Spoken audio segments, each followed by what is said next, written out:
I used to think the math was simple. If the dog is over 50 pounds, you need a house with a fence. If you live in an apartment or a busy city, you get a small dog. It feels like common sense, right? Big body needs big space. But after spending years around different breeds, I realized I was looking at it all wrong. It's not about the size of the dog's body, it's about the shape of their anxiety and what makes them tick. Take a border collie, for example. I have friends who tried to raise high-drive herding dogs in the middle of the city, thinking that if they just ran 5 miles a day, it would be fine. But a border collie doesn't just see a busy street as a place to walk. Their brain is wired to control movement. When they see cars zooming by, kids on scooters, and crowds of people, they aren't relaxing. They are constantly overstimulated. To them, the city is a chaotic puzzle they can't solve. They don't just need physical space to run, they need mental space to decompress.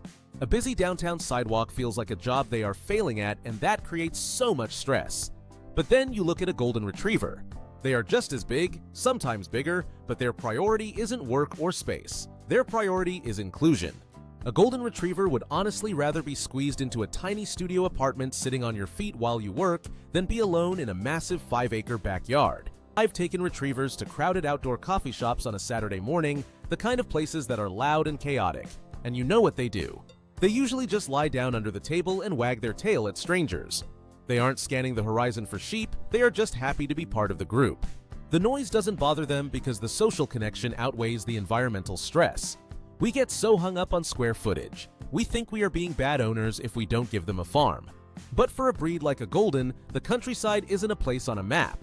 The countryside is wherever you are. If you're in the city, they are a city dog. If you're on the couch, they are a couch dog. It really changed how I view dog ownership. It's less about do I have the room and more about does this dog fit my actual Saturday routine.